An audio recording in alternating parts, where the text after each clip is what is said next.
बिस्मिल्लाहिर्रहमानिर्रहीम। स्टूडेंट्स, आज हम तामीरी फ़िक्र पर मबनी सवालात यानी CRQs करेंगे यूनिट 2 एटम की साथ के वाले से।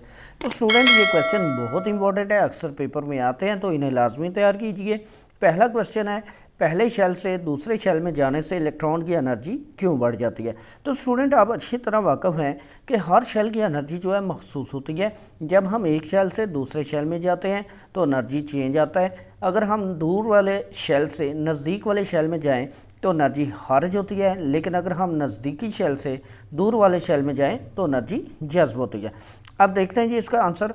हर शेल में मौजूद इलेक्ट्रॉन की एनर्जी मखसूस होती है यानी मुअय्यन होती है। जब इलेक्ट्रॉन्स पहले शेल से दूसरे शेल में जाते हैं तो उनकी एनर्जी बढ़ जाती है, क्योंकि दूसरा शेल पहले शेल की निस्बत न्यूक्लियस से दूर होता है। स्टूडेंट, अगर हम डायग्राम बनाएं तो कहते हैं ये न्यूक्लियस है, ये पहला शेल और ये वाला इसके गिर्द दूसरा शेल। अब न्यूक्लियस से जो पहला शेल है इसका फासला कम है, लेकिन दूसरा जो शेल है उसका फासला ज़्यादा है। जब फासला ज़्यादा होगा तो एनर्जी भी ज़्यादा होगी। नज़दीकी शेल की एनर्जी कम होती है, दूर वाले शेल की एनर्जी ज़्यादा होती है। अब दूसरा क्वेश्चन है, डिस्चार्ज ट्यूब के अंदर मौजूद गैस के प्रेशर को कम करने की ज़रूरत क्यों पेश आती है। स्टूडेंट, ये तो बहुत ही आसान क्वेश्चन है कि अगर हम प्रेशर कम नहीं करेंगे तो करंट पास नहीं होगा।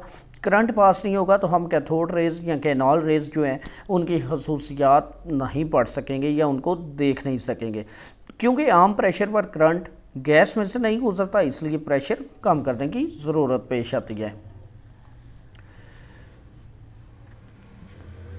तीसरा क्वेश्चन है, इलेक्ट्रॉन के बारे में हमारे पुराने ख्यालात क्या हैं और वक्त के साथ इनमें क्या तब्दीली आई। ये बहुत इंपॉर्टेंट शॉर्ट क्वेश्चन है। पुराने ख्यालात का मतलब है क्लासिकल नज़रिया, और वक्त के साथ इनमें जो तब्दीली आई है वो है क्वांटम नज़रिया। यानी क्लासिकल नज़रिया, पुराना नज़रिया। इलेक्ट्रॉन का क्लासिकल तस्वर जे थॉम्सन और बोहर के एटॉमिक मॉडल पर मबनी है। यानी स्टूडेंट, इन दोनों ने क्या बोला था कि इलेक्ट्रॉन जो है वो पार्टिकल के तौर पर जाने जाते हैं। इनके मुताबिक इलेक्ट्रॉन न्यूक्लियस के गिर्द मखसूस ऑर्बिट्स में गर्दिश करते हैं, जैसे सूरज के गिर्द सियारे चक्कर लगाते हैं। अगर हम क्लासिकल तस्वर की बात करें तो हम कहते हैं कि इलेक्ट्रॉन मनफी चार्ज वाले ज़र्रात हैं यानी पार्टिकल हैं। अगर हम क्वांटम थ्योरी की बात करें तो हम कहते हैं ये पार्टिकल नहीं बल्कि पार्टिकल के साथ साथ वेव नेचर भी रखते हैं। क्वांटम थ्योरी के मुताबिक इलेक्ट्रॉन्स अब सिर्फ पार्टिकल नहीं बल्कि वेव और पार्टिकल यानी इन दोनों की बात कर रहे हैं। दोनों की खसूसियात रखने वाली शय के तौर पर समझा जाता है। इलेक्ट्रॉन की पोजीशन को सिर्फ अमकानात की सूरत में ज़ाहिर किया जाता है, यानी इलेक्ट्रॉन कहाँ पाए जाते हैं, कौन से शेल में हैं, तो उनके अमकानात की सूरत में ज़ाहिर किया जाता है।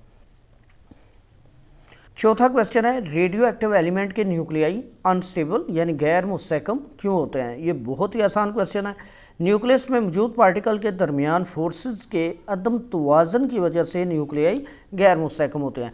अब न्यूक्लियस में जो पार्टिकल हैं वो ज़ाहिर है प्रोटॉन है, न्यूट्रॉन है, इसके अलावा दूसरे सब एटॉमिक पार्टिकल हैं, इलेक्ट्रॉन नहीं आएंगे बच्चे।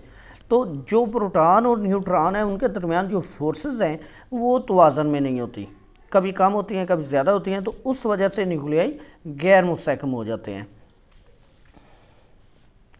लास्ट क्वेश्चन है, डिस्चार्ज ट्यूब पर होने वाले तजर्बात के दौरान साइंसदान किस तरह इस नतीजे पर पहुँचे कि एक ही जैसे इलेक्ट्रॉन्स और प्रोटॉन्स सारे एलिमेंट्स में मौजूद होते हैं। यानी कोई भी एलिमेंट आप उठाकर देख लें तो उसके अंदर इलेक्ट्रॉन और प्रोटॉन सारे एक जैसे ही होते हैं। यानी इलेक्ट्रॉन पर मनफी चार्ज होता है, प्रोटॉन पर मुस्बत चार्ज होता है, और ये दोनों ज़र्रात जो हैं हर किस्म के एटम के अंदर मौजूद होते हैं। तो कहता है कि ये डिस्चार्ज ट्यूब पर तजर्बात के दौरान साइंसदानों ने किस तरह ये नतीजा निकाला कि ये इलेक्ट्रॉन प्रोटॉन हर एलिमेंट के एटम में मौजूद होते हैं। तो स्टूडेंट, बेसिकली इन्होंने इलेक्ट्रॉन की दरियाफ्त की थी यानी कैथोड रेज, और प्रोटॉन की दरियाफ्त की थी यानी कैनॉल रेज। अब अगर इनकी बात की जाए तो कहते हैं साइंसदानों ने मुशाहिदा किया कि कैथोड रेज एक जैसी खसूसियात रखती हैं बिला लिहाज ट्यूब में इस्तेमाल होने वाली गैस कोई भी हो। अब कैथोड रेज यानी कि इलेक्ट्रॉन की जब हमने दरियाफ्त की थी तो ये देखा गया था कि डिस्चार्ज ट्यूब में कोई भी गैस हो तो इलेक्ट्रॉन यानी कैथोड रेज इनकी खसूसियात एक जैसी होती हैं। ये रेज इलेक्ट्रॉन पर मुश्तमिल होती हैं जिनका चार्ज टू मास तनासब यानी E/m रेशो ये भी मखसूस होती है। अब यहाँ तक तो ये कैथोड रेज की बात ही यानी इलेक्ट्रॉन की। अब आगे कह रहे हैं इसी तरह के नॉल रेज यानी प्रोटॉन्स मुख्तलिफ गैसों में यकसा खसूसियात रखती हैं। अब ये केनॉल रेज जो है वो गैस डिपेंडेंट होती हैं, यानी डिस्चार्ज ट्यूब में जो गैस मौजूद होगी उसके हवाले से इनकी खसूसियात होती हैं। लेकिन वो कह रहा है कि मुख्तलिफ गैसों में क्या होगा कि इनकी यकसां खसूसियात होंगी, यानी आपने एक वक्त में एक ही गैस इस्तेमाल करनी है तो प्रोटॉन या केनॉल रेज की खसूसियात भी यकसा होगी। यही वजह है जी, इस यकसानियत ने ज़ाहिर किया कि इलेक्ट्रॉन और प्रोटॉन तमाम एटम के बुनियादी अज्जा हैं और इनकी खसूसियात एक एलिमेंट से दूसरे एलिमेंट में मुख्तलिफ नहीं होती, यानी इलेक्ट्रॉन हमेशा मनफी चार्ज पार्टिकल है और प्रोटॉन हमेशा मुस्बत चार्ज पार्टिकल है।